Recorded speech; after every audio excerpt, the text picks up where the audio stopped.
అందరికీ నమస్తే ఫ్రెండ్స్. ముందుగా బ్రహ్మర్షి పితామహ పత్రిజీ గారికి, వంశీ మాస్టర్ గారికి, ప్రవీణ మేడం గారికి నా ఆత్మ ప్రణామాలు. అలాగే ఈ జ్ఞానాన్ని వినడానికి వచ్చిన మాస్టర్స్ అందరికీ కూడా నా కృతజ్ఞతలు. ఈరోజు మనము టార్కం గారి యొక్క కర్మ బుక్ చదువుకోబోతున్నాం ఫ్రెండ్స్. టార్కం గారికి కూడా నా ఆత్మ ప్రణామాలు. మనం ఈరోజు కారణ పరిణామ నియమం అనే బుక్ ఆ చాప్టర్ లో చదువుకోబోతున్నామండి.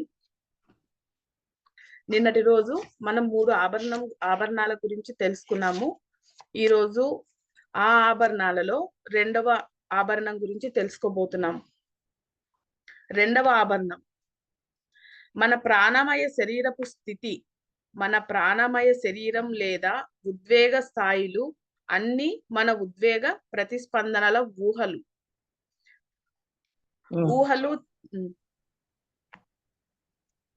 అంటే ప్రాణమయ శరీరం అంతా ఇప్పుడు అన్నమయ కోశం, ప్రాణమయ కోశం, మనోమయ కోశం ప్రతి జన్మలో ఎప్పటికప్పుడు ప్రతి జన్మలో మారుతూ ఉంటాయి.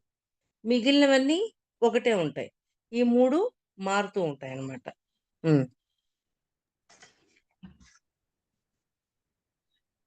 ఉద్వేగ ప్రతిస్పందనల ఊహలు చేతలలో నేర్పుకి ఫలితాలే.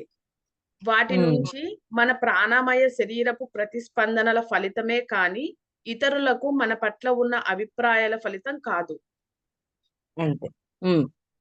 ఒక వ్యక్తి ప్రతిస్పందిస్తే అతని ప్రాణమయ శరీరం మార్పు చెందుతుంది. అతను ప్రతిస్పందిస్తే అతని ప్రాణమయ శరీరము నిర్మించబడుతూ ఆవిరవుతూ తీవ్రంగా స్పందిస్తూ స్ఫటికీకరణం చెందుతుంది. ప్రాణమయ శరీరం మారిన వెంటనే దృఢ స్ఫటికం అవుతుంది. స్ఫటికం గురించి మళ్ళీ చెప్తారు కదా. దాన్ని ఇలా అనుకోవచ్చు, నేను సముద్రంలో ఒక అలను సృష్టించాను. 2 నిమిషాల తర్వాత ఇది ఇంకో ఎగ్జాంపుల్.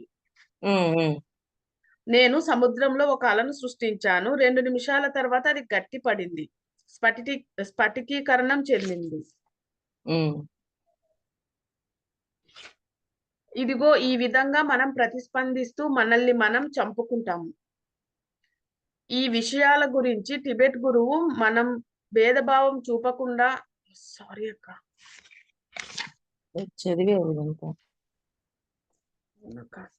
సారీ ఫ్రెండ్స్, మానవజాతి కోసం సిలువ వేసుకోవడం ద్వారా క్రీస్తు తన త్యాగ సామర్థ్యాన్ని రుజువు చేసుకున్నాడు. ఆయన సిలువ వేసుకోవడం ద్వారా ఆయన త్యాగ సామర్థ్యాన్ని తెలియచేశారంటున్నారు. అంటే ఏ విధంగా త్యాగం? ఇప్పుడు ఆ ఎదుట వేసిన వ్యక్తి ఎదుటనే ఉన్నాడు, కానీ భగవంతుడా క్షమించు అతన్ని అని చెప్తున్నారు. అంటే మరి ఎంత త్యాగం చేయకపోతే ఆయన అంత పరిస్థితిని కూడా ఆ ఎదుట ఉన్న వ్యక్తిని భగవంతుడా క్షమించు అతన్ని అని చెప్పి ఎలా చెప్పగలుగుతాడు? ఆ పెయిన్ మనం సూది గుచ్చుకుంటేనే చచ్చిపోతుంటాం, బాధపడుతుంటాం. అలాంటిది అంత సిలువ వేసిన వ్యక్తి ఎదురుగా నిలబడి ఉన్నప్పుడే మరి ఆలోచించండి మీరే. క్రీస్తు హీరార్క్ అంటే ఆచార్యాధిపతిని హీరార్క్ అంటారంట అనే అధికారిక బిరుదును పొంది ఇప్పుడు సప్త కిరణాలు అన్నింటిలోనూ సేవ చేస్తున్నాడు అని టిబెట్ గురువులు చెప్తున్నారు. మనం క్రీస్తులాగా ఉండే అతనేం చేస్తాడో అదే చేద్దామా? త్యాగం పునరుస్థాపానికి దారి తీస్తుంది. త్యాగం పునరుత్థానానికి దారి తీస్తుంది. సిలువ వేయడానికి పూర్వం క్రీస్తు పునరుద్ధానం చెందలేదు. ఒక వ్యక్తి చైతన్యాన్ని విస్తరించుకున్న ప్రతిసారి దానికి కొంచెం ముందు ఒక త్యాగపూరిత చర్యను చేపట్టడం జరుగుతుంది. అంటే ఇప్పుడు అంత పెద్ద పని చేశారు జీసస్ కి, కానీ ఆయన త్యాగం చేసినట్టే కదా ఆయన లైఫ్ ని. ఆయన క్షమించు, ఆ ఎదుట ఉన్న వ్యక్తి మీద కోపం ద్వేషం ఏమీ లేవు ఆయనకి. ఏమీ లేక ఆయన క్షమించు భగవంతుడా అని భగవంతుడికి అతని గురించి చెప్పుకుంటున్నాడు. ఆయన తెలియక చేశాడు అన్న భావంతో. అంటే వాళ్ళకి ఆ చేసిన వ్యక్తికి ఆవేశం, కోపం ఇయన్నీ ఉన్నాయే తప్ప, ఎదుటి వాడిని క్షమించాలి అనే ఉద్దేశము లేదు, ఏమీ లేదు. అందువల్ల జీససు ఆ త్యాగం చేయటానికి అంతటి త్యాగం చేశారు అని చెప్తున్నారు. అంటే ఆయన నేను, నాది అనే దాన్ని వదిలేశారు గదా! ఆ వదిలేసి అక్కడ ఆ త్యాగం చేయటం వల్లే ఆయన ఇంకా ఉన్నతంగా ఎదిగారు అని. ఆ సిట్యుయేషన్‌కి ఆయన ఇంకా ఆహ్, అంటే ఎక్కువగా ఉన్నతంగా ఎదగగలిగాడు ఆ సిట్యుయేషన్ వల్ల అని. హ్మ్. అంటే అక్క ఒక వ్యక్తి చైతన్యాన్ని విస్తరించుకున్న ప్రతిసారి దానికి కొంచెం ముందు ఒక త్యాగపూరిత చర్యను చేపట్టడం జరుగుతుంది. కన్ఫర్మ్‌గా అయితే త్యాగపూరితమైనది చేయబట్టే గదా! అక్కడ అతని ఆయన చైతన్యం చైతన్యం విస్తృతమైంది. అంటే ఆయన ఎన్‌లైట్‌మెంట్ పొందటానికి ఆ పరిస్థితి కారణమయింది. ఒక అంటే త్యాగం సిలువ అంటే నేను, నాది, మనము ఇవన్నీ వదిలేసి ఇప్పుడు ఆయన మీద అంతటి పనిష్మెంట్ ఇచ్చారు. అయినా కానీ ఆయన తిరగబడలేదు. ఆయన తిరగబడాలనుకుంటే ఎంతసేపు ఆ సిట్యుయేషన్‌కి? అది. కొన్ని హ్మ్. నిమిషాలకు ముందు అతను ఏదో ఒకటి త్యాగం చేశాను కనుక ఆ వ్యక్తి ఆ నిమిషంలో ఉల్లాసంగా ఉన్నాడు. హ్మ్. అదే గనుక ప్రతిధ్వని అయితే అది కొన్ని రోజులు లేదా సంవత్సరాల ముందు త్యాగం నుంచి వచ్చి ఉండవచ్చు. ఇంకోసారి చదువుతా హ్మ్. అక్క. ఒక హ్మ్. వ్యక్తి చైతన్యాన్ని విస్తరించుకున్న ప్రతిసారి దానికి కొంచెం ముందు ఒక త్యాగపూరిత చర్యను చేపట్టడం జరుగుతుంది. కొన్ని నిమిషాలకు ముందు అతను ఏదో ఒకటి త్యాగం చేశాడు కనుక ఆ వ్యక్తి ఆ నిమిషంలో ఉల్లాసంగా ఉన్నాడు. హ్మ్. అదే గనుక ప్రతిధ్వని అయితే అది కొన్ని రోజులు లేదా సంవత్సరాల ముందు త్యాగం నుంచి వచ్చి ఉండవచ్చు. ఒక సృజనాత్మక కళాకారుడు తన జీవ విద్యుదయస్కాంత క్షేత్రాన్ని విస్తరించుకొని మరింత సృజనాత్మకంగా మారటం అనేది సేవ లేదా త్యాగాలతో కూడిన చర్యల తర్వాతే జరుగుతుంది. త్యాగ ఫలితం త్యాగ ఫలితము అభివృద్ధి అవుతుంది హ్మ్. అంటే ఆ త్యాగం చేసిన తర్వాతే అతను ఇంకా ఉన్నతంగా ఎదుగుతాడు అన్నట్టు చెప్తున్నారు. గత జన్మలను గురించి తెలుసుకోవడం వాహకత్వం నెర నె వాహకత్వం నెరపటం ప్రాణమయ చూపలేదు. వ్యవహరిం ఏదో ఒక కొంచెం గత జన్మల గురించి తెలుసుకోవడం, వాహకత్వం నెరపటం, ప్రాణమయ చూపలేదు. వ్యవహరించటం లాంటివి చేసుకున్న ఇంగిత జ్ఞానాన్ని ఉపయోగించి దివ్య బోధనలను సౌందర్యవంతంగా ఉపయోగించడం ముఖ్యం. అంటే గత జన్మలు వీటి ద్వారా కాకపోయినా, ఈ జన్మలో వాళ్ళ ఇంగిత జ్ఞానం అంటే వాళ్ళ విచక్షణకు తగ్గట్టుగా విచక్షణను ఉపయోగించి ప్రవర్తించాలి అని చెప్తున్నారు. విచక్షణ, ఇంగిత జ్ఞానం, విచక్షణ ఇవన్నీ ఒకే కోకొస్తాయి. మనం మురికి కాలువలో ఈదుతున్నాము. ఒక పరిపూర్ణ వ్యక్తి వాహకంగా వ్యవహరించడు. ఎందుకంటే ఆ పార్టీకే దైవం అతనితో ఉన్నాడు కనుక. మరి ఇంకా అతను ఎవరికి వాహకంగా ఉంటాడు? కారణము అసత్యాలు చెప్పే గుహ ఈ వాహకత్వం అని గొప్ప ఋషులు వాక్యం. హ్మ్. ఒక గురువు ఈ విషయం చెప్పినప్పుడు ఆయనను వ్యతిరేకించటానికి మనమెవరు?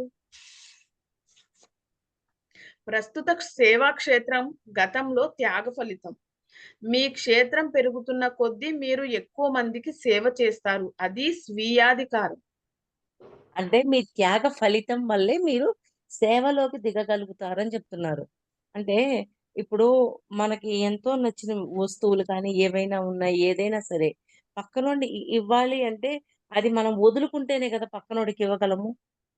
ఆ ఇవ్వడం సేవయినప్పుడు దాన్ని వదులుకోవడం మన త్యాగం అని చెప్తున్నారు. అంటే త్యాగ ఫలితం వల్లనే తరువాత సేవలోకి మీరు దిగగలుగుతారు అంటున్నారు. హ్మ్. గత త్యాగాల ఫలితంగా మీకు ఇవ్వబడిన బహుమతి మీ స్వీయ పరిత్యాగము, అదుపు, హాని చేయకపోవడము, మీ అహాన్ని ఆలోచనలను త్యాగం చేయడము. ఇది ఒక మహా అద్భుతమైన పరీక్ష మనకు. హ్మ్. మళ్ళీ ఒకసారి చదవాలి. గత త్యాగాల నిదానంగా. ఫలి గత నిదానంగా. త్యాగాల ఫలితంగా మీకు ఇవ్వబడిన బహుమతి.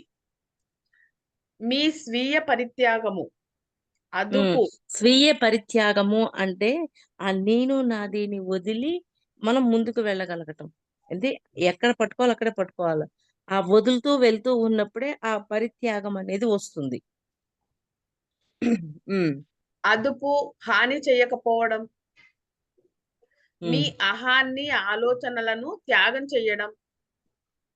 హ్మ్. ఇది ఒక మహా అద్భుతమైన పరీక్ష మనకు. అంతే కదా! అహాన్ని త్యాగం చేయాలి. ఆలోచనలు వీటన్నిటిని త్యాగం అంటే వదలడం, వదలడం, వదలడం, వదలడం. ఇవన్నీ వదులుతూ వెళ్ళడమే. ఎప్పుడైతే ఇవన్నీ చేస్తూ ఉంటామో, అప్పుడు మనం చైతన్యము. మనము ఆ శుద్ధ చైతన్యం అని మనకి అర్థమవుతూ ఉంటుంది. ఈ వదిలే క్రమంలోనే మనం ఒక్కొక్క మెట్టు ఎక్కుతూ వెళ్తూ ఉంటాం పైకి. హ్మ్. మూర్ఖులైన ప్రజలు మనతో అనుసరిస్తున్న విధానాన్ని మన కృతజ్ఞతలు. హ్మ్. అనుసరిస్తున్న విధానానికి మన కృతజ్ఞతలు. మన సేవా మూర్ఖులైన ప్రజలు మనతో అనుసరిస్తున్న విధానానికి మన కృతజ్ఞతలు. అంటే మనం ఏదైతే చెప్తున్నామో వాళ్ళు దాన్ని పాటిస్తూ ఉన్నారు. మరి అది గూడా ఒక కృతజ్ఞత చెప్పాల్సిందేగా. మనం చెప్పింది ఇప్పుడు ఆహ్, ఎంతో మందున్నారు. స్టేజ్ మీదెక్కి కూర్చుంటున్నారు. క్లాస్ చెప్తున్నారు. ఎన్నో వేల మంది వింటున్నారు. ఆ వినడం అనేది గూడా చెప్పడం కంటే కూడా వినే పొజిషన్‌లో కూర్చొని వినడం అనేది మామూలు విషయం గాదు. అలాగా. హ్మ్. మన సేవా క్షేత్రాన్ని పెంపొందించే ఆ పరిస్థితులను మనమే సృష్టిస్తాము. హ్మ్. వాళ్ళే మన లేక మనమే సృష్టించుకుంటాం. ఆ సేవకు సంబంధించింది. ఇందాకేమని చెప్తున్నారు? సేవకి ముందు త్యాగం చేయటం వల్ల మీరు ఆ సేవలోకెళ్తారు అని జెప్తున్నారు. త్యాగం చేయటం వల్ల ఏమవుతుంది? స్వీయ పరిత్యాగం. అంటే మనల్ని మనం నేను నాది అనే దాన్ని వదులుకుంటూ ఆ చైతన్యంగా మారగలుగుతాం. ఆ శుద్ధ చైతన్యంగా మారగలుగుతాం. అహమ్ము వీటన్నింటిని ఆలోచనలు ఇలాంటన్నిటిని దాటి వెళ్ళిపోతూ ఉంటామనమాట. అది. హ్మ్.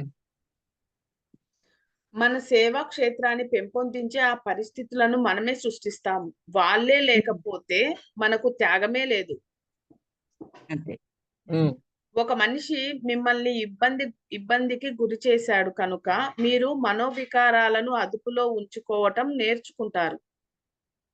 హ్మ్. అంటే ఎదుటి మనిషి ఇబ్బంది పెట్టినప్పుడు మన ఎమోషన్స్‌ని వాటిని బ్యాలెన్స్ ఎలా చేసుకోవాలో నేర్చుకుంటాం.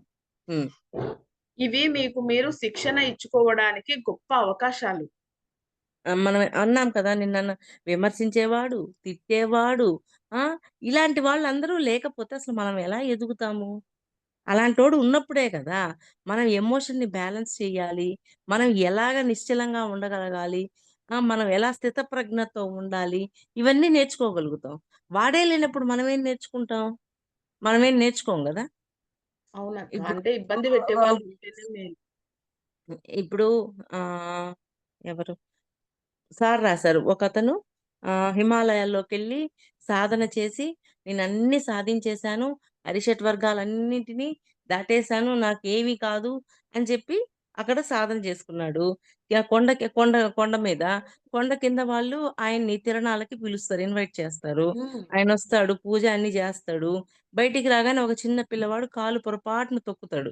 తొక్కగానే, "ఏరా నువ్వు నన్నే తొక్కుతావంటరా? ఇంతటి సాధన చేసినా వాడిని" అని ఆయనే అంటాడు. అంటే ఇలాంటి విమర్శ, ఇలాంటివి అన్నీ ఎదురైనప్పుడే గదా! అసలు మనం ఎంతవరకు ఎదిగాము, మనం ఎలా ఉన్నాము, మనలో ఎంత ఎమోషన్ బ్యాలెన్స్ ఉంది, ఎంత నిశ్చలంగా ఉండగలుగుతున్నాం, మనలో ఉన్న స్థితప్రజ్ఞతను మనం తెలుసుకోగలిగేది. వాడే లేనిది మనకెట్ట అర్థమవుతది? అందుకని విమర్శించేవాడు, పొగిడేవాడు, తిట్టేవాడు ఎవ్వడైనా సరే మనల్ని పరీక్షించడానికి అంటే మనలో ఉన్న వాటిని మనకి తెలియజేయడానికి వచ్చిన వ్యక్తులు. అందువల్ల వాళ్ళ పట్ల కృతజ్ఞతతోనే ఉండాల. హ్మ్. కర్మ నియమం ఏది వంచలేని. అందుకని అలాంటి వాళ్ళు ఎవ్వరూ ఉండకూడదు. నాకేమి అంటే నేను సాఫీగా వెళ్ళిపోవాలి. నాకు ఎటువంటి ఏమి ఉండకూడదు అని అనుకుంటే కుదరదు. ఒడిదుడుకులనేవి ఎప్పుడూ ఉండాల. ఆ ఒడిదుడుకులు ఉన్నప్పుడు నేర్చుకుంటూ ఉండడమే మన పని. అది. కర్మ ఇప్పుడు నియమం. క్లాసులు చెప్తున్నాం. క్లాసులు వింటున్నాం. ఎన్ని వినగానే నిశ్చలంగా ఉండాలి అని తెలుసుకున్నాం. అలాంటి పరిస్థితి ఎదురైనప్పుడు గదా! మనం దాన్ని ఎంతవరకు ఇంప్లిమెంట్ జేస్తున్నాం, దాన్ని ఎంతవరకు ఆచరిస్తున్నాం అనేది మనకు అవగాహన అయ్యేది. ఆ పరిస్థితే లేనప్పుడు మనం ఏమి ఎదిగామనేది మనకెట్లా అర్థమవుతుంది? హ్మ్.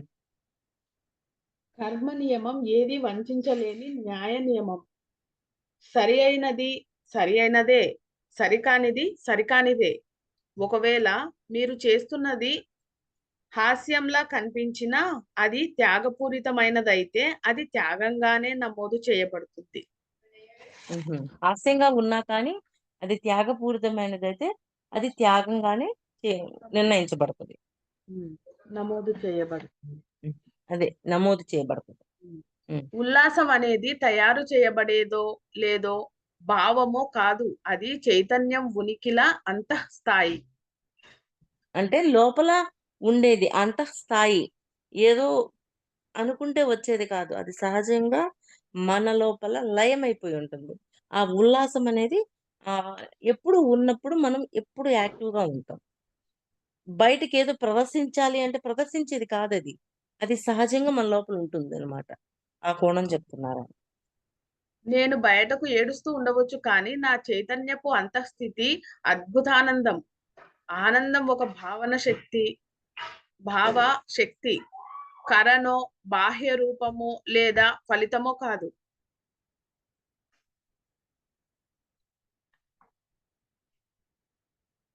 అక్క మ్యూట్ అయ్యారు.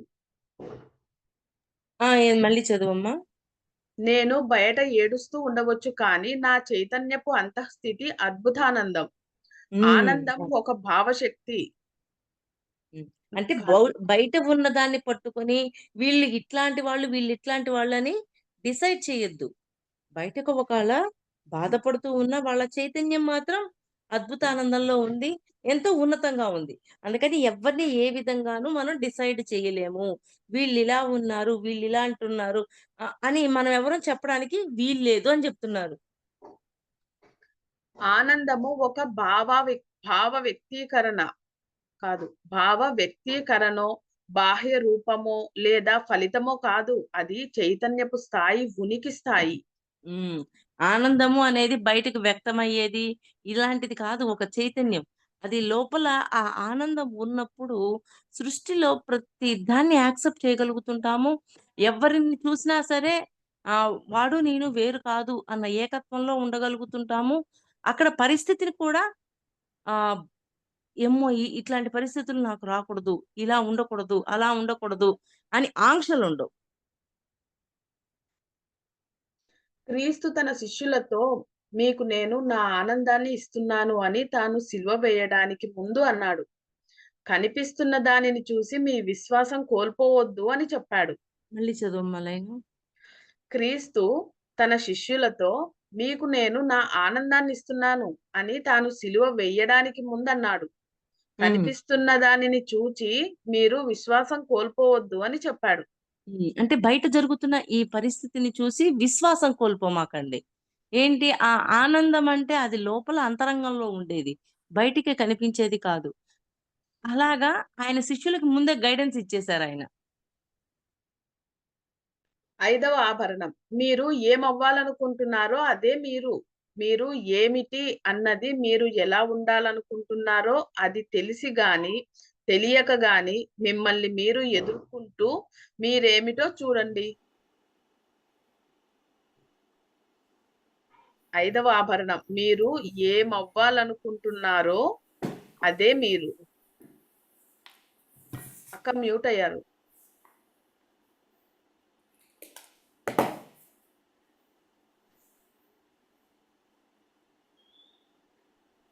మళ్ళీ ఒక్కసారి చదువమ్మా. ఫాస్ట్‌గా ఐ చదవకు మధు. కొంచెం నిదానంగా చదువు. ఆ! ఐదవ ఆభరణం. మీరు ఏమవ్వాలనుకుంటున్నారో అదే మీరు. అంటే మనం ఏం అవ్వాలి అనుకునేది మనమే నిర్ణయించుకోవాలి. నేను ఒక దివ్యత్వంలోకి వెళ్ళగలగాలి. నాలో అంతా దివ్యత్వంతో నిండి ఉండాలి అని అనుకున్నాము. అదే మనము. అలా అయిపోవడానికే పరిస్థితులు జరుగుతాయి. అంటే ఏది అవ్వాలి అనుకునే చాయిస్ ఎవరిలో ఉంది? మనలోనే ఉంది. అది. మీరు ఏమిటి అన్నది మీరు ఎలా ఉండాలనుకుంటున్నారో అదే తెలిసి గాని, తెలియక గాని మిమ్మల్ని మీరు ఎదుర్కొంటూ మీరేమిటో చూడండి. నిదానంగా చదువు. మీరు ఏమిటి అన్నది మీరు ఎలా ఉండాలనుకుంటున్నారో అదే తెలిసి గాని, తెలియక గాని హ్మ్. మిమ్మల్ని మీరు ఎదుర్కొంటూ మీరేమిటో చూడండి. అంటే ఏమవ్వాలనుకుంటున్నామో, ఎలా ఉండాలి అనుకుంటున్నామో అని అనుకున్నాం. ఇలా ఉండాలి అని ఒక నిర్ణయం తీసుకున్నాం. ఇలా ఉండాలి అని నిర్ణయం తీసుకున్నప్పుడు, మనకు ఎదురైన పరిస్థితులను నుంచి దానిని నేర్చుకుంటూ, మనల్ని మనం మౌల్డ్ చేసుకుంటూ, మనం ఏమవ్వాలనుకున్నాం? దివ్యాత్మగా ఉండాలి అనుకుంటున్నాం. దివ్యత్వంలో ఉండాలి అనుకుంటున్నాం. అలాగా మారిపోయేటట్లు మనమే చేసుకోవాలి. పాయింట్ అర్థం చేసుకోండి మాస్టర్స్. మనం ఏమి అవ్వాలి అని అనుకుంటున్నామో, అది అవ్వటానికే మనం ప్రయత్నించాలి.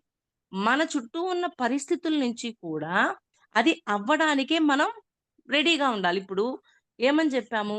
విమర్శించేవాడు, తిట్టేవాడు, పొగిడేవాడు అందరూ మన చుట్టూ ఉంటారు. విమర్శించేవాడు ఉన్నా కూడా ఆ విమర్శించే వ్యక్తే లేకపోతే నేను ఎలా ఎదిగాను అనేది నాకు అర్థమవుతది అని మనకి అర్థమైంది జ్ఞానం. కానీ ఆ పరిస్థితి వచ్చినప్పుడు దాన్ని ఆచరించగలగాలి గదా! ఆ విమర్శించేవాడు వచ్చాడు. ఎమ్మన్నే రియాక్ట్ అయిపోయి ఏంట్రా నువ్వు నన్నంటావా? అది ఇది అని అనేసామనుకోండి. మనం ఏమనుకున్నాము? దానిని ఏ విధంగా ఇంప్లిమెంట్ చెయ్యాలి అని అనుకున్నాం. ఇంప్లిమెంట్ చేయడం మర్చిపోయి నువ్వు నన్నంటావా అని యాక్షన్‌కి రియాక్షను, రియాక్షన్‌కి రియాక్షను. మనం నేర్చుకున్న దాన్ని ఆచరణలో కోల్పోయామా లేదా?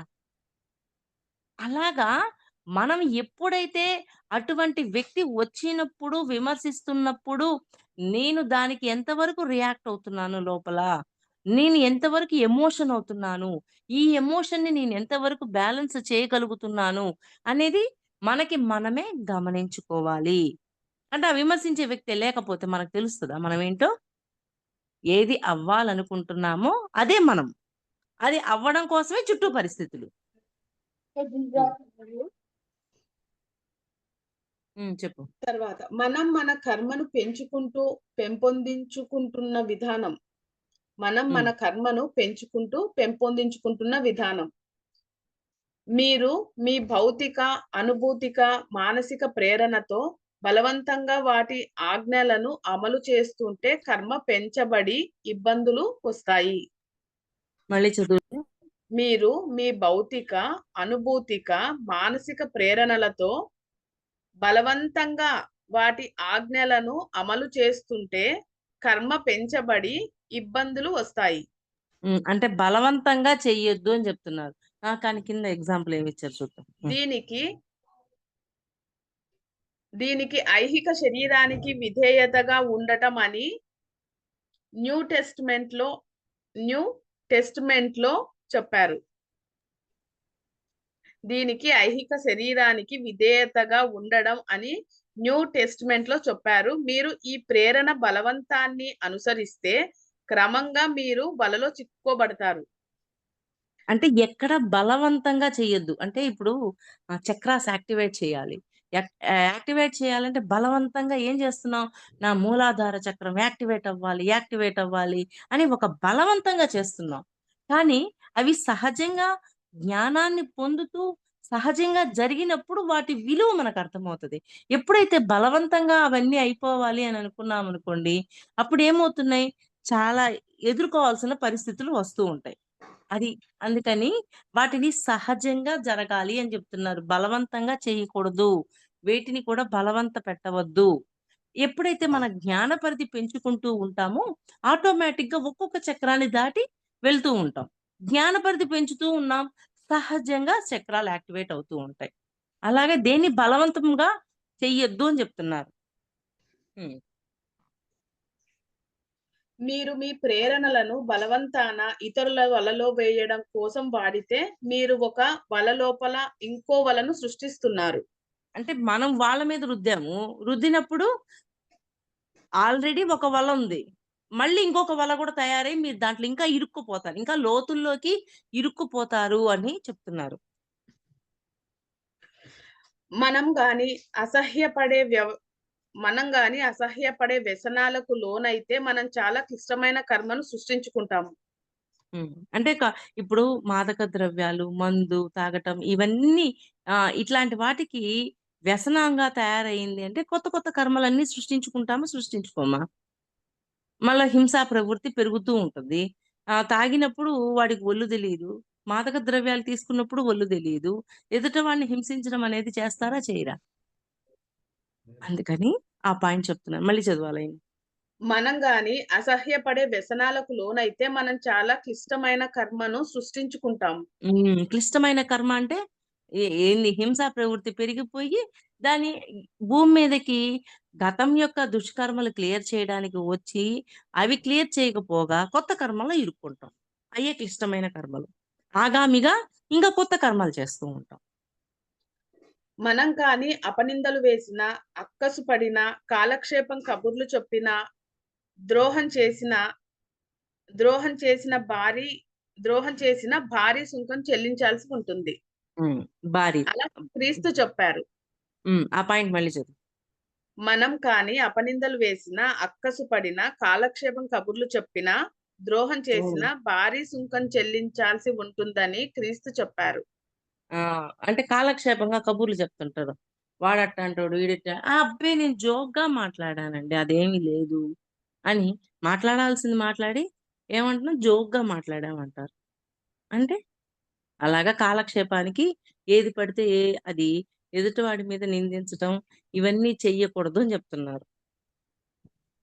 ఒకళ్ళ ఎదురుగా నువ్వు నాకు ఎంతో ప్రియమైన వాడివి అని చెప్పి, వెనుక వాడెంతో చెప్ప వాడెంతో చెడ్డవాడు అని చెప్పటమే పెద్ద ద్రోహం. అబ్బా! చూడండి పాయింట్ ఎంతగా ఉందో చూడండి. ముందు పొగుడుతుంటారు, ఎనక తిడుతుంటారు. అది లేకపోతే చెయ్యకూడదు. అలా చెయ్యకూడదు. అంటే ముందు పొగిడి ఎనక తిట్టడం అనేది ముందేమో అబ్బా! నీ అంత గొప్పవాళ్ళు, నీ అంతటోళ్ళు ఎవ్వరు లేరు, ఏమి లేరు అని చెప్పి వాళ్ళు అటెళ్ళంగానే వాడా అట్లాంటోడు, ఇట్లాంటోడు అని చెప్పి మాట్లాడతారు. అది చాలా పెద్ద ద్రోహం. అది చాలా పెద్ద ఆహ్, దుష్కర్మ. అంటే వాక్కులో ఉన్న దుష్కర్మ అది. హ్మ్. లేకపోతే ఒక స్త్రీని పెళ్లాడి వేరొకరితో గడపటం, మనం మన ఆధ్యాత్మిక గురువును నిరాశపరిచినా, చిన్నబుచ్చినా మన జీవితాలలో చానా క్లిష్టమైన కర్మను సృష్టిస్తాం.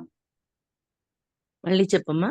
ఒక స్త్రీని పెళ్లాడి వేరొకరితో గడపడము, మనం హ్మ్. మన ఆధ్యాత్మిక గురువును నిరాశపరిచినా, చిన్నబుచ్చినా మన జీవితాలలో చాలా క్లిష్టమైన కర్మను సృష్టిస్తాం. ఎదుర్కుంటాం. హ్మ్. హ్మ్. అంటే కొత్త కర్మలో ఇరుక్కుంటాం. ఇరుక్కుంటాం. అంటే గురుద్రోహం అంటారు. హ్మ్. కొంతమంది గురువులకి ద్రోహం చేస్తూ ఉంటారు. అలాంటివన్నీ చేసినప్పుడు కొత్త వాటిలో ఇరుక్కుంటుంటాం. మనం మన హక్కులను ఆచరించటంలో న్యాయంగా జీవించకపోతే అంతులేని కర్మను కూడబెట్టుకుంటాం. మరి కర్మని ఎవరు కూడబెట్టుకుంటున్నారు? మనమే. మనమే కూడబెట్టుకుంటున్నాం. ఎవడొచ్చి కూడబెట్టట్లా. అందుకే మన వాస్తవానికి మనమే సృష్టికర్తలం అని పక్కా స్టేట్‌మెంట్ ఇచ్చేసారు. మనం పాపరహితంగా జీవించాలి. హ్మ్. పురాతన ఆహ్, ఇజ్రాయిల్‌లో సోడాం, గొమొరాహ్ అనే 2 నగరాలుండేవట. అక్కడ ప్రజలు అవినాశత్వం అవినాశత్వంతోనూ, వెర్రితనంతోనూ ఉండేవారు. ప్రజలు చాలా హీనంగా ఉండేసరికి దేవుడు ఆ నగరాలను ధ్వంసం చేయాలనుకొని వాటిని తగలపెట్టమని తన దేవదూతలను పంపారు. ఆ హ్మ్. దేవదూతలు వెళ్ళేసరికి వివేకవంతుడు, మంచివాడు అయిన లాట్ తన లాట్ అనే అతను తన గుడిసె ముందు కూర్చొని ఉన్నాడు. వారు హ్మ్. అతనితో అక్కడ రుజువర్తన అక్కడ రుజువర్తనులైన ప్రజలు ఎవ్వరూ లేని కారణంగా ఆ నగరాలను తగలబెట్టబోతున్నామని చెప్పారు. హుహు. లాట్ దేవదూతలతో వాదించి అతను 10 మంది రుజువర్తలను కనుగొంటే ఆ నగరాలను వదిలేయవలసిందని అడుగుతాడు. వాళ్ళు ఓకే. ఆ వ్యక్తి అంగీకరించారు. అంటే ఆ ఇంటి ముందు ఉన్న వ్యక్తి 10 మంది వివేకవంతుల్ని చూపిస్తాను. అప్పుడు ఇక్కడ ఈ తగలబెట్టడం అనేది ఆపేయండి. ఆహా! ఓకే. ఓకే. హ్మ్. కానీ లాట్ 10 మంది రుజువర్తలను కనుగొనలేకపోతాడు కనుక ఆ నగరాలు తగలబెట్టబడ్డాయి. ఓకే. హ్మ్. సత్యసంధత అనే గుణం ఒక ప్రమాణం ఎన్నుకోబడడానికి కారణము అది అత్యున్నత విధి. సత్యసంధత అనే గుణము ఒక ప్రమాణం ఎన్నుకోవడానికి కారణం అది అత్యున్నత విధి. అంటే సత్యంలో జీవించగలగడం అని. ఆ నగరాలలో సత్యసంధులు లేరు కనుక స్వర్గం నుంచి అగ్ని వచ్చి వారిని బూడిదగా మార్చింది అని అంటే బైబిల్ ఇప్పుడు చెప్తోంది. అని బైబిల్ చెప్తుంది. కానీ అక్కడ సత్యంలో జీవించే వాళ్ళు ఎవరూ లేరు కాబట్టి స్వర్గం నుంచి ఆ నిప్పు వచ్చి అక్కడంతా తగలబడిపోయింది. భగవంతుడు ఆ పని చేశాడు అని బైబిల్ చెప్తుంది అని అన్నారు. తర్వాత ఏం చెప్పారు చెప్పు. నేను డెడ్ సీకి అవతల ఏమి మొలవని నేను డెడ్ సీకి అవతల ఏమి మొలవని బూడిద గుట్టల దగ్గర నివసించాను. ఏమి మొలవని బూడిద గుట్టల దగ్గర నివసించాను. ప్రతి ఒక్కరికి కర్మ ఉంటుంది. స్వచ్ఛమైన కాంతిలాగే పవిత్రమైన వ్యక్తిని ఒకరిని నాకు ఎవరినైనా చూపుతారా? మనం మనుష్యులం, పొరపాట్లు చేస్తాం. మానసికంగా, అనుభూతిపరంగా, భౌతికంగా పొరపాట్లు చేస్తాం. మనం కర్మను సృష్టించని ఒక స్థాయికి చేరినప్పుడు మనం ఇంతకు ముందు చర్చించుకున్న 5 ఆభరణాలు కర్మ క్షయంలోను ప్రక్షాళనలోను మనకు తోడ్పడతాయి. ఆ 5 ఆభరణాలు మళ్ళీ ఒక్కసారి రిపీట్ చేయి.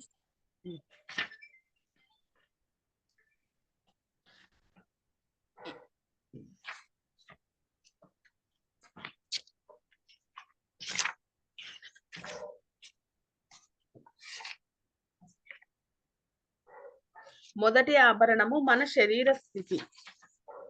రెండవ ఆభరణము మన ప్రాణమయ శరీరపు స్థితి. మూడవ ఆభరణము మన శరీరపు స్థాయి. నాలుగవ ఆభరణము ఆత్మాభివృద్ధి స్థాయి.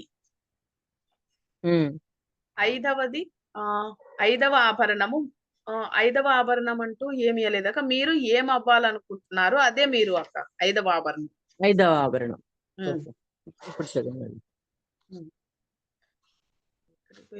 ప్రతి ఒక్కరికి కర్మ ఉంటుంది. స్వచ్ఛమైన కాంతిలాగే పవిత్రమైన వ్యక్తిని ఒకరిని నాకు ఎవరైనా చూపుతారా? మనం మనుషులు. పవిత్రమైన వాళ్ళు అనే వాళ్ళు ఎవరైనా ఒకరున్నారా? వాళ్ళు నాకు చూపిస్తారా అంటున్నారు. మనుషులు అన్నాక పొరపాట్లు అనేవి జరుగుతూనే ఉంటాయి అని చెప్తున్నారు. మానసికంగా, అనుభూతి పరంగా, భౌతికంగా పొరపాట్లు చేస్తాము. మనం కర్మను సృష్టించని ఒక స్థాయికి చేరినప్పుడు మనం ఇంతకు ముందు చర్చించుకున్న 5 ఆభరణాలు కర్మ క్షయంలోను ప్రక్షాళనలోను మనకు తోడ్పడతాయి. అంటే కర్మ క్షయంలోను ప్రక్షాళనలోను అంటే వాటిని మార్చుకోవటానికి అవన్నీ ఒక అవకాశాన్ని ఇస్తాయి. ఇందాక చెప్పుకున్న 5. ఒక వ్యక్తి కపట స్థాయికి చేరే కొద్దీ కర్మ చెప్పేది ఇక్కడ ఏం చెప్తున్నారంటే సత్యంలో ఉన్న వాళ్ళని ఎవరినైనా ఒక్కరిని చూపించగలరా? పూర్తిగా మనం మనుషులం, మనం పొరపాట్లు చేస్తూనే ఉంటాము. భావనలోను భౌతికంగాను మొత్తము అలా పొరపాట్లు జరుగుతూనే ఉంటాయి అన్న కోణంలో చెప్తూ ఉన్నారు. అలా జరగాలి, అలా జరగకుండా ఉండాలి అంటే ముందు చెప్పిన 5ంటిని పూర్తిగా పాటించాలి అని చెప్తున్నారు. ఒక వ్యక్తి కపట స్థాయికి చేరే కొద్దీ కర్మ గుణాత్మక స్థాయిలో పెరుగుతుంది. అంటే గుణంగా మారి కూర్చుంది. ఆ గుణం ఏ గుణమై ఉంది? సద్గుణమా దుర్గుణమా? ఇప్పుడు 10 జన్మలు దొంగతనం చేస్తూ ఉన్నాం. 10 జన్మలు దొంగతనం చేయటం అనేది ఒక కర్మ, ఒక పని. ఆ కర్మ చేస్తూ ఏమవుతుంది? అది కాస్త మన ఆత్మలోకి వెళ్ళి ఏమని రికార్డ్ అయి ఉంటుంది? దొంగతనం చెయ్యొచ్చు అన్న కోణంలో ఒక గుణంగా మారింది.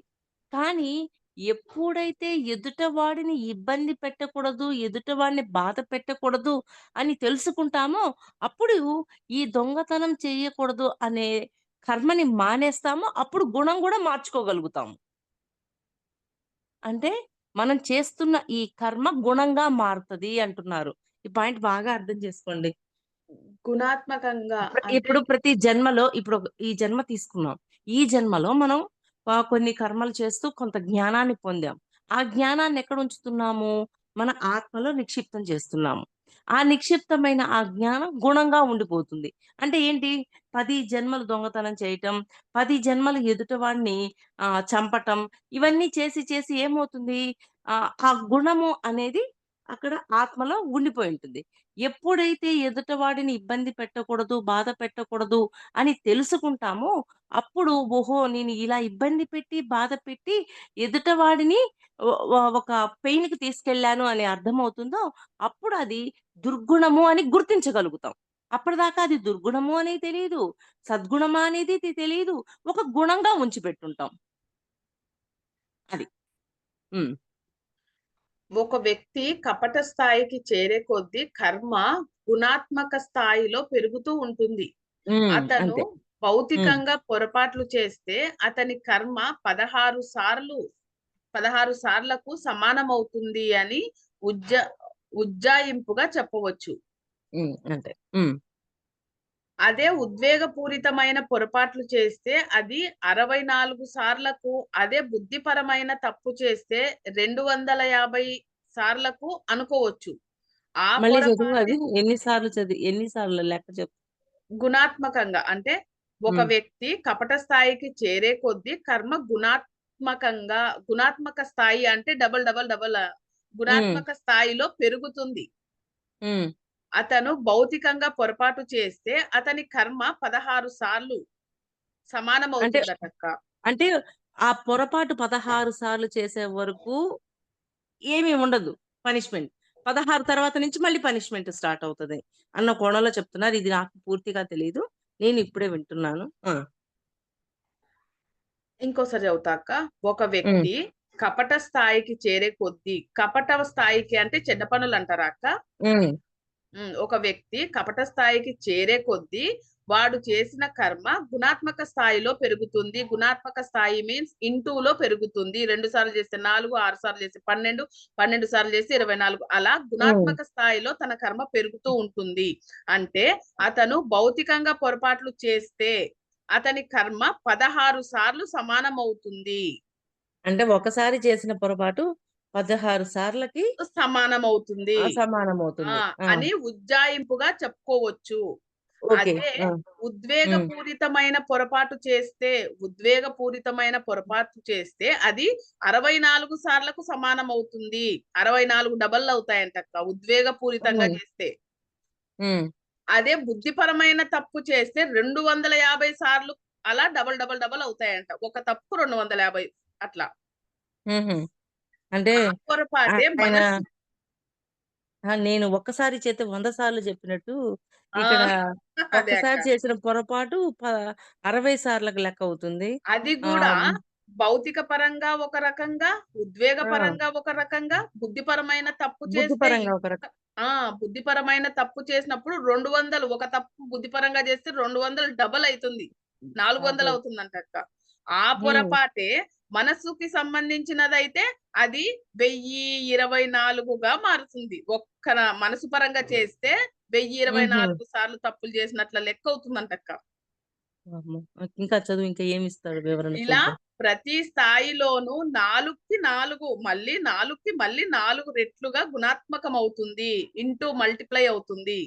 హ్మ్. మానసిక కర్మ అనేది ఆత్మ, వ్యక్తిత్వము, అహంతో కూడిన కర్మల మిశ్రమం. ఏంది? మానసిక కర్మ అనేది ఆత్మ, హ్మ్. వ్యక్తిత్వం, హ్మ్. అహంతో కూడిన కర్మల మిశ్రమం. అంటే ఆత్మలో కూడా నిక్షిప్తమై ఉంటదనమాట. దాని యొక్క ప్రభావము. ఓకే. అది హ్మ్. గుడ్డిదైపోయిన ఆత్మ ఉద్వేగాలు, మనస్సు, ప్రేరణ, బలవంతాలతో కలిసిపోవడం. హ్మ్. మళ్ళీ ఒకసారి చెబుతా అక్క. మానసిక కర్మ అంటే మనసుతో చేసేదంటారా అక్క? హ్మ్. హ్మ్. మానసిక మన మ కర్మ మన ఆ! మనసులో ఆలోచిస్తుంటాం గదా! ఒక ఆ! విషయాన్ని. ఆ! ఒక విషయము నచ్చలేదు. దాని గురించి ఆలోచిస్తుంటాం గదా! అది అవును. గూడా కర్మే కదా! మనస్సుతోటి ఆలోచించటం, దాని లోపల ఇంకా, ఇంకా, ఇంకా లోతుల్లోకి ఎక్కువ ఆలోచించకురా, ఆలోచించే కొద్దీ నీ మనసు ఇంకా, ఇంకా వికలమైపోతూ ఉంటది అని చెప్తుంటాం గదా! అది. హ్మ్. మానసిక కర్మ అనేది ఆత్మ, వ్యక్తిత్వం, అహంతో కూడిన కర్మల యొక్క మిశ్రమం. హ్మ్. అంటే దీని యొక్క ప్రభావము అంత దూరం వెళ్తది అని వెల్ జెప్తున్నారు. ఆ! ఇప్పుడు ఆహ్, మీ ఆత్మని కూడా గల్లంతు చేసుకోవద్దు అంటారు. అంటే ఏంటి? ఈ మనస్సులో అనిపించిన దానిని భౌతికంలో ఈ మనస్సు ద్వారా ఒక విషయం గురించి లోపల మనకి అనిపిస్తూ ఉంది. దాన్ని కొంచెం టైం వరకు ఆలోచించి వదిలేస్తే పర్వాలా. అంటే నేనన్నాను గదా! 7 అవర్స్ అన్నారు. 7 అవర్స్ లోపల దాన్ని మర్చిపోతే ఓకే. 7 అవర్స్ దాటిన తర్వాత కూడా ఆలోచించే కొద్దీ అది ఇంకా అంతరంగంలోకెళ్తది. ఇంకా ఆత్మ దాకా వెళ్లి ఆత్మని కూడా గల్లంతు చేస్తది అంటే, ఆత్మను కూడా కుదిపేస్తది. అంతటి ప్రభావం ఉంటది అని చెప్తున్నారు. పాయింట్ అర్థమవుతుందా? మన మనస్సులో ఒక విషయం గురించి తీవ్రంగా చేస్తూ ఉన్నప్పుడు, ఆ మనస్సు యొక్క ప్రభావము ఆత్మ దాకా ఉంటుంది. ఇక్కడ భౌతికంలోనూ ఉంటది, జీవాత్మలో ఉంటుంది, ఆత్మలోనూ ఉంటుంది.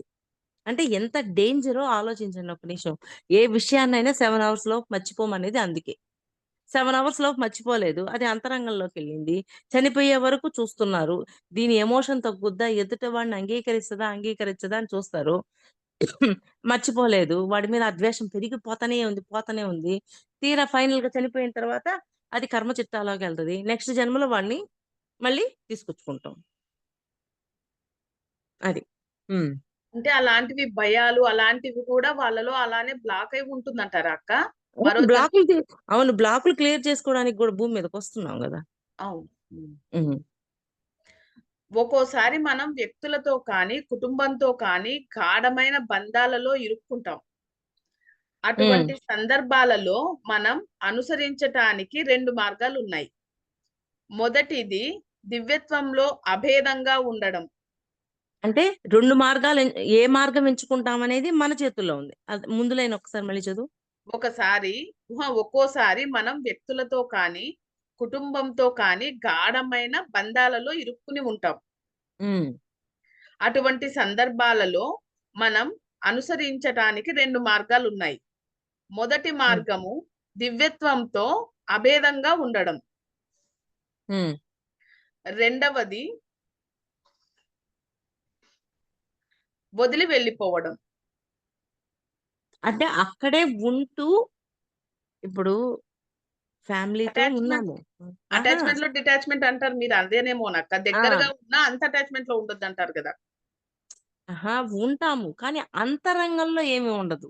పాయింట్ ఓహ్! అర్థం చేసుకోండి. ఓకే. భౌతికంలో వాళ్ళతో కలిసే ఉంటాము. వాళ్ళతో జీవిస్తూ ఉంటాము. అన్నీ చేస్తూనే ఉంటాం. కానీ అంతరంగంలో వాళ్ళకి ఎంతసేపటికి ఆ దివ్యత్వం గురించి అన్వేషణ మాత్రమే ఉంటది. ఆ పాయింట్ మళ్ళీ అర్థం చేసుకోండి బాగా. అందుకని అద్భుతంగా ఉంది. బంధాలను వదిలిపోవాలి. రెండోది బంధాలను వదిలి ఎళ్ళిపోవడం. అమ్మో! వదిలే ఈ బంధాలా? అమ్మో! నా వల్ల కాదు. ఈ బాధ్యతలని మొయ్యలేనని సన్యాసం పుచ్చుకోవటం. సన్యాసం కాదు. సంసారంలోనే నిర్వాణం మనది. అందుకని సంసారంలో ఉంటూ, వాళ్ళతో పాటు జీవిస్తూ, నీ అంతరంగాన్ని ఉన్నతంగా తయారు చేసుకోగలగటం. అది జెయ్యాలి కానీ, నా నా వల్ల కాదు ఈ బంధాలతోటి, నేనింకా ఆధ్యాత్మికంగా ఎదగాలన్నా, క్లాసులు చెప్పాలన్నా, వీళ్ళుంటే నేనేమి జేయలేను. య కొంతమంది అనుకుంటుంటారు. ఈ బాధ్యతలన్నీ తీరిపోయాక నేను ఆధ్యాత్మికంగా ఎదుగుతాను అని. అయ్యెప్పటికి తీరతాయి. ఒకదాని తర్వాత ఒకటొస్తూనే ఉంటాయి. కానీ అవి భౌతికంలో ఆ పనులు చేస్తూనే ఉంటాము. కానీ అంతరంగంలో దేని పట్ల అటాచ్‌మెంట్ లేకుండా దివ్యత్వం కోసం మాత్రమే అన్వేషిస్తూ ఉంటాం. ఆ ఉన్నతత్వం కోసం మాత్రమే అన్వేషిస్తూ ఉంటాం. మళ్ళీ చదవాలయన.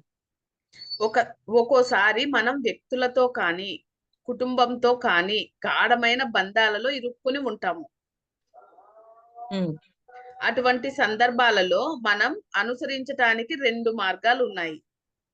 మొదటిది దివ్యత్వంతో అభేదంగా ఉండడం. హ్మ్.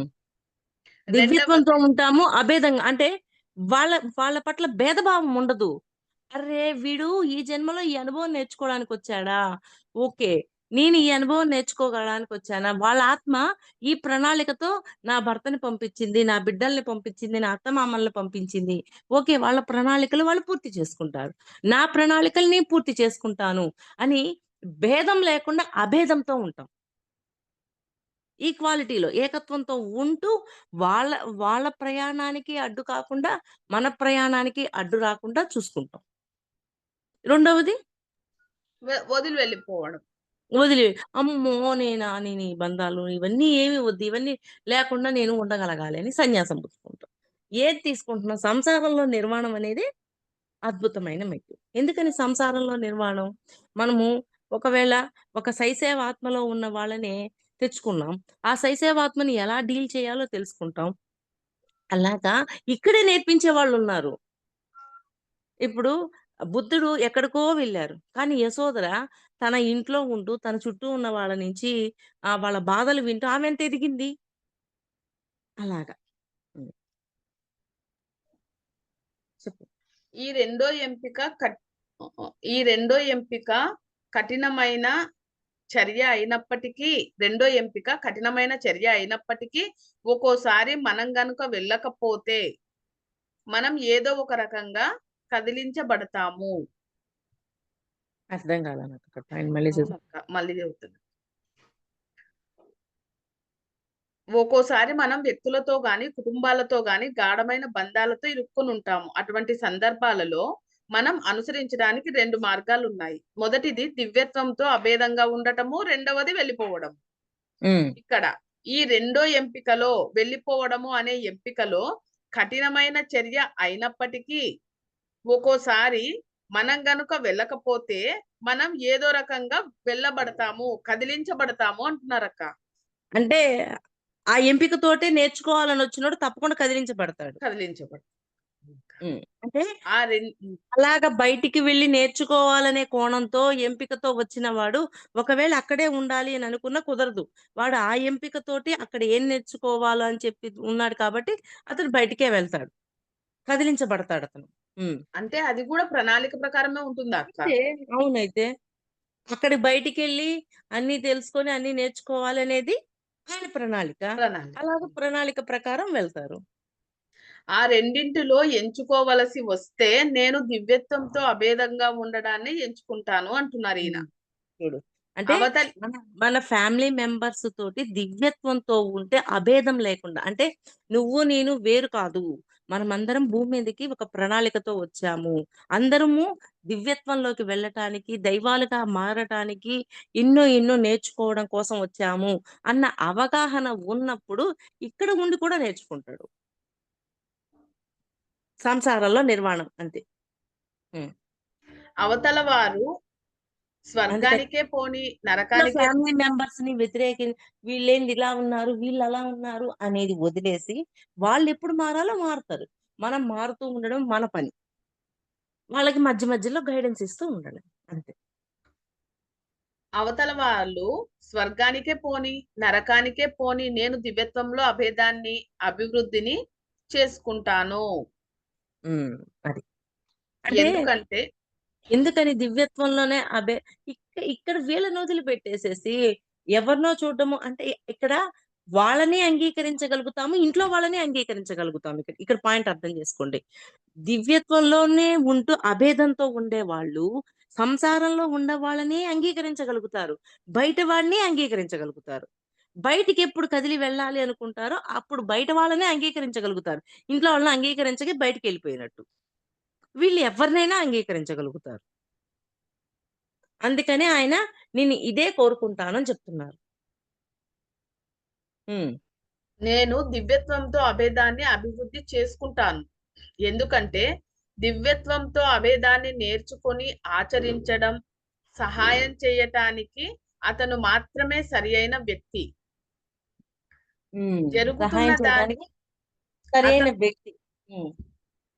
జరుగుతున్న దానికి అతుక్కుపోకుండా ఏం జరుగుతున్నది, ఎలా జరుగుతున్నది, దాని ఫలితాలు అలా అన్ని గమనించడానికి అది గొప్ప అవకాశం. ఒకవేళ ఈ వ్యక్తి నా సలహా గాని అభిప్రాయాన్ని గాని అడిగినట్లయితే నువ్వు ఆపదకు ఎదురు వెళ్తున్నావని నిర్వికారంగా చెప్తాను. పై లైన్ కింద లైన్ మళ్ళీ చదువు. ఉమ్. నేను దివ్యత్వంతో అభేదాన్ని అభివృద్ధి చేసుకుంటాను. ఎందుకంటే దివ్యత్వంతో అభేదాన్ని నేర్చుకొని ఆచరించటం, సహాయం చెయ్యటానికి అతను మాత్రమే సరియైన వ్యక్తి. అంటే ఎంచుకున్న వాడే సరైన వ్యక్తి అని. అక్క ఉమ్, ఉమ్, జరుగుతున్న దానికి అతుక్కుపోకుండా ఏం జరుగుతున్నది, ఎలా జరుగుతున్నది, దాని ఫలితాలు అలా అన్ని గమనించటానికి అది గొప్ప అవకాశం. అంటే వీళ్ళు ఏం చేస్తారు, నేర్చుకోవాలి అనే కోణంలోనే ఉండి జరుగుతున్న దాన్ని అబ్జర్వ్ చేస్తూ ఏం Observe. జరుగుతుంది, ఎలా జరుగుతుంది, దీన్ని ఎలా మార్చుకోవాలి, దీని నుంచి నేనేం నేర్చుకోవాలి, ఇవన్నీ ఆలోచిస్తాడు. ఉమ్, ఒకవేళ ఆ వ్యక్తి నా సలహాను గాని అభిప్రాయాన్ని గాని అడిగినట్లయితే నువ్వు ఆపదకు ఎదురు వెళ్తున్నావని నిర్వికారంగా చెప్తాను.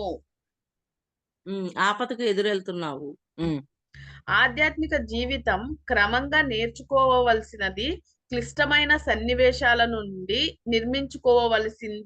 నిర్మించుకోవలసిందిను. అంటే ఉమ్, ఆధ్యాత్మిక జీవితము క్రమంగా నేర్చుకోవలసినది, క్లిష్టమైన సన్నివేశాల నుంచి నిర్మించుకోవలసిందిను. ఉమ్. మనం క్లిష్టమైన సన్నివేశాలే లేనప్పుడు ఆధ్యాత్మికంగా నువ్వేం ఎదుగుతావు అంటున్నారు. ఉమ్, ఆ సన్నివేశాలు ఉండాలి అంటున్నారు. ఉమ్, మనం ఉన్నత శరీరాలను పనితనాన్ని తెరుచుకుంటున్నాము. ఉన్నత ఉమ్, శరీరాలను పనితనాన్ని తెరుచుకుంటున్నాము, నిర్మించుకుంటున్నాము. ఇది అన్ని చక్కగా ఉన్నత స్థితిలో సాధ్యపడదు. కాదు, సరే. అన్ని చక్కగా ఉన్న స్థితిలో సాధ్యపడదు. ఉన్న స్థితిలో.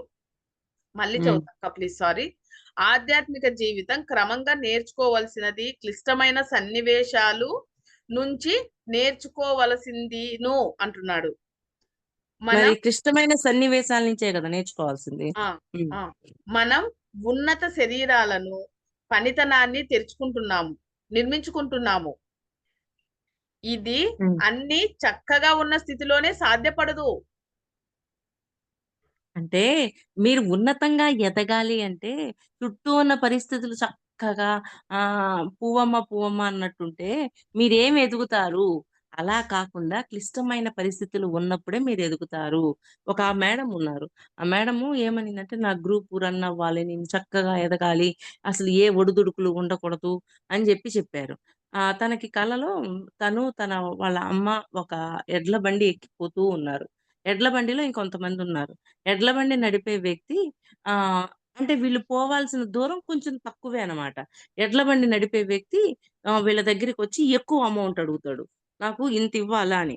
వీళ్ళమ్మ అంటది, దగ్గరగా ఉన్న దానికి మేము ఇంతెందుకు ఇస్తాము, మేమివ్వము అని చెప్పి పోట్లాడుద్ది. పోట్లాడాక మళ్ళీ ఏం చేస్తది, నేను ఈ బండిలో రానని చెప్పి వాళ్ళమ్మ దిగేస్తది. దిగేసాక ఈ ఈ మేడం ఎవరికైతే కలొచ్చిందో ఆవిడ కూడా ఆ బండిలోనే ఉంది. ఆ బండిలో ఉండి ఆమెల్ల అమ్మ అమ్మ ఇలా కాదు అని చెప్పి ఆమె ఏం చేసింది అంటే అతనికి చెప్పాల్సింది అతనికి చెప్పి, వాళ్ళమ్మకి చెప్పాల్సింది వాళ్ళ అమ్మకి చెప్పి, వాళ్ళమ్మని బండెక్కిచ్చి తీసుకెళ్ళింది. అంటే పొయ్యేటప్పుడు సమస్యలొస్తాయి. సమస్యలను మళ్ళీ సా క్లియర్ చేసుకుంటూ నువ్వు ముందుకు వెళ్ళాల. అలా సమస్య లేకుండా ఉన్నప్పుడు నువ్వేం ఎదుగుతావు అని చెప్పి మాస్టర్స్ చెప్పారు. హ్మ్.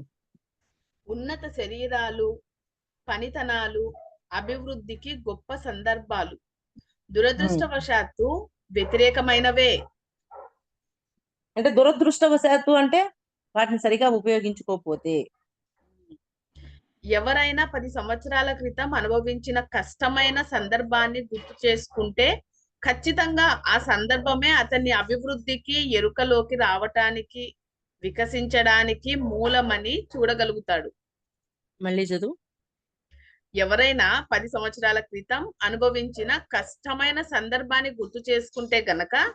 ఖచ్చితంగా ఆ సందర్భమే అతని అభివృద్ధికి, ఎరుకలోకి రావటానికి, వికసించటానికి మూలమని చూడగలుగుతాడు. అంటే ఆ క్షణం అర్థం కాకపోవచ్చు. కానీ కొంతకాలం తర్వాత మళ్ళీ వెనక్కి తిరిగి అబ్బా! నిజమే కదా! ఆ రోజు అలా జరగబట్టే కదా నేను ఇలాగున్నాను. అంటే కృష్ణుడు అంటాడు చూడండి. జరిగిపోయింది మంచికే, జరిగేది మంచికే, జరగబోయేది మంచికే అంటారు. అంటే ఆ మంచి ఆ క్షణం గుర్తించలేము. కానీ కొంతకాలం తర్వాత ఆ పని ఎందుకు జరిగింది అనేది క్లారిటీ వస్తది. ఈలోపే మనం తర్జన భర్జన పడిపోయి ఏడుస్తూ, అయ్యో! నాకిలా జరిగిందే, అలా జరిగిందే ఓ లబో దిబో కొట్టుకుంటాం. కానీ అక్కడ నిశ్చలంగా స్థితప్రజ్ఞతో ఉన్నప్పుడు ఆ క్షణమే అర్థం అవ్వచ్చు. లేకపోతే కొంతకాలం తర్వాతైనా ఆ విషయము అబ్బా! ఇది జరగడం ఎంత మంచయింది అని అర్థమవుతది. హ్మ్. తరచుగా ఈ సందర్భాలకు మనం ఉండవలసిన కృతజ్ఞతతో ఉండము. కృతజ్ఞత కూడా కోల్పోతాం. ఎందుకని? అబ్బా! ఆ రోజు అతను అంతగా నన్ను తయారు చేపట్టి ఒక విమర్శించేవాడు, తిట్టేవాడు వీళ్ళందరూ వచ్చి నన్ను అలా అనబట్టే కదా!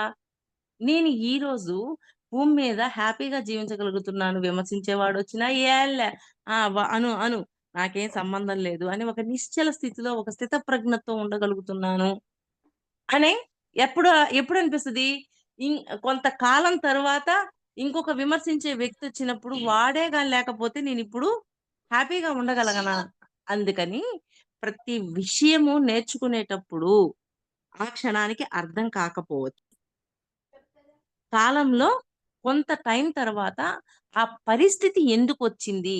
ఆ పరిస్థితిని నన్ను ఏ విధంగా మౌల్డ్ చేసింది? నన్ను ఎంత ఉన్నతంగా ఎదిగించింది అనేది అర్థమవుతది. మాధవి చాలు మాధవి.